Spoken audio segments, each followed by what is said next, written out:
Hi everyone, I'm here today with an unboxing review of the 11 Doctors box set from Character Options. It just arrived yesterday. I've only taken a cursory glance at all the Doctors inside, but first I want to take a look at the outside. We have this lovely print of the Matt Smith TARDIS front.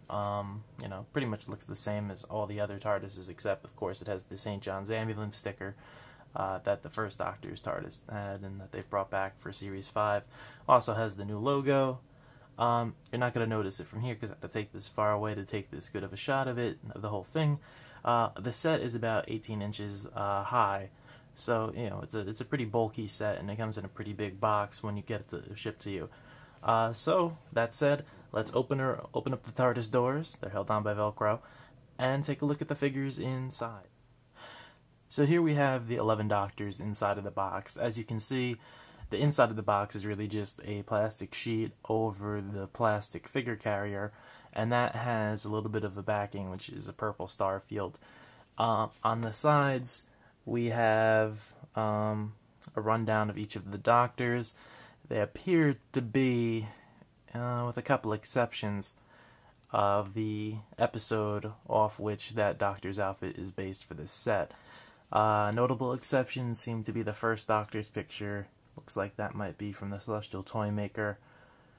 Davison's is just a stock photo. And yeah, I think everyone else is at least how they're supposed to be portrayed. Really, there's not much to say about the interior of the set, because they're just there for display. It's a very practical set. However, you might have noticed down here in the corner, Paul McGann seems to have escaped his packaging. I was really excited to see this figure. It's really, for a lot of people, the only reason they bought the set, because it doesn't seem as if Character Options are going to be releasing him separately. So I took him out and put him on my bookshelf already. A couple of these Doctors are going to be joining him on the bookshelf, but I need to determine which after looking at them. With that wrapped up, let's take a look at some of the Doctors inside the box. Okay, first up we have William Hartnell. Essentially, this is just a repaint of the San Diego Comic-Con 2009 Dalek Invasion of the Earth figure. The main difference is that now his pants are a flat, dark gray as opposed to light gray with checks, and that his vest, instead of being cream-colored, is now white with sort of a gray check in it. It's a little hard to tell on the figure on the camera. You can see it a little bit now. It's right in there. He has the monocle and tie sculpt. His face is painted a little differently than previously, and for some reason the head on this figure just seems to tilt a little bit to the left, sort of inquisitively, which is kind of a hallmark of William Hartnell. So I really like it. I wish it had been a little more different than the figure we had gotten before for Hartnell, but I'm definitely glad to have it. So yeah, that's William Hartnell. So next we'll look at Patrick Troughton. Okay, here we have another repaint. This is essentially just the San Diego Comic-Con 09 Tomb of the Cybermen Patrick Troughton, but he's supposed to be from the Three Doctors, just like the Hartnell that I just showed you. The major points are his pants are now light gray with a white check. He's got a darker blue shirt, a darker blue and white dotted bow tie, and really the major difference is that his handkerchief here was red in the initial release, and now it's sort of a burgundy and cream color. The main thing I like about this figure is they did a really good job of the face paint. For Pat. He looks a lot older this time around. His face just looks a little more grim, too. Less sort of happy.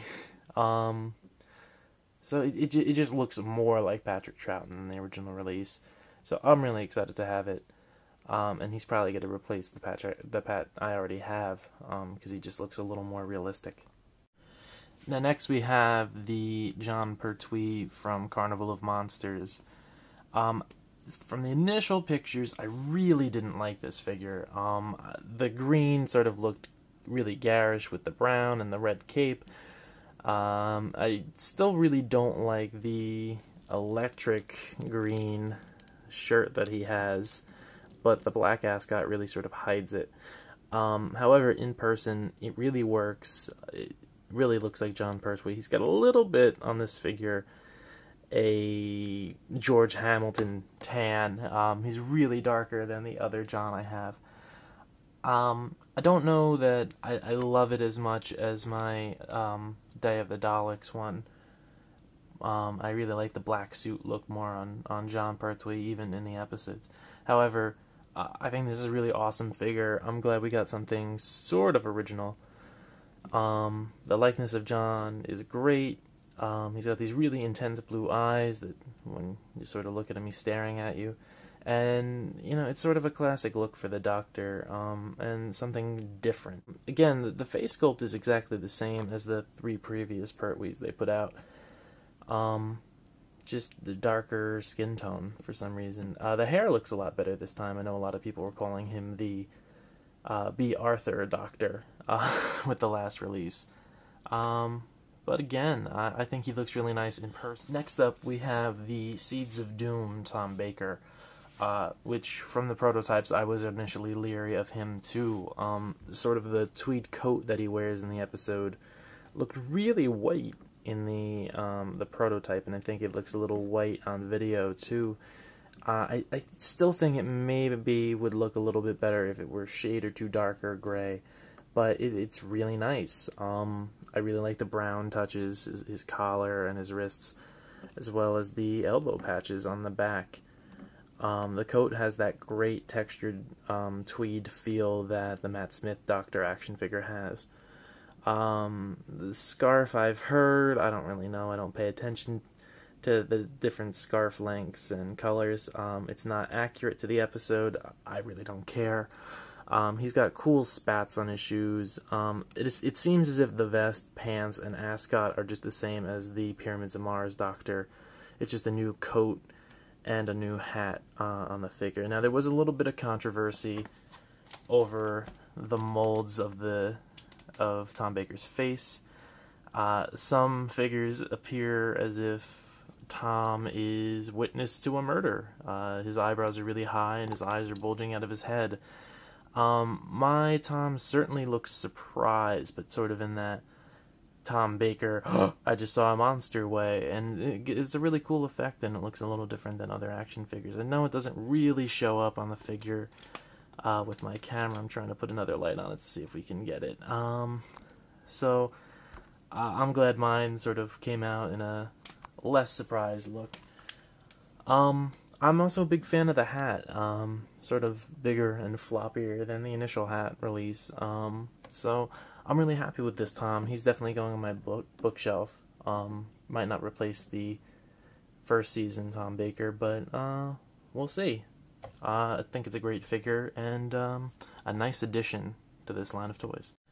Okay, now we have the Peter Davison release, which, as far as I know, is just a redo of the original Peter Davison based on the pants and sweater, except that this time they included his salary.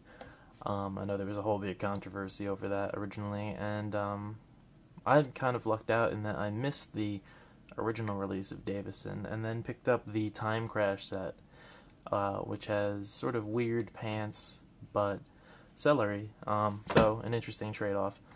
The face sculpt seems a little different than the one that I have, but I'm not quite sure if you can even make that out there. I kind of find this Davison to be a little drab.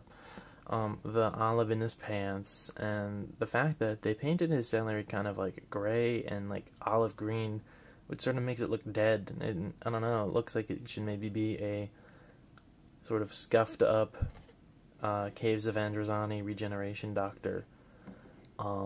Maybe that's the base they used, I don't know. So I'm not really a big fan of it. I already have another Peter Davison, and I plan on getting the Planet of Fire Peter Davison with the Ainley Master. So I think this one might be going to a friend or something. I don't know. I mean, all in all, not terrible, but just I was expecting something maybe a little different, even though I know Davison has the least costume changes of anyone.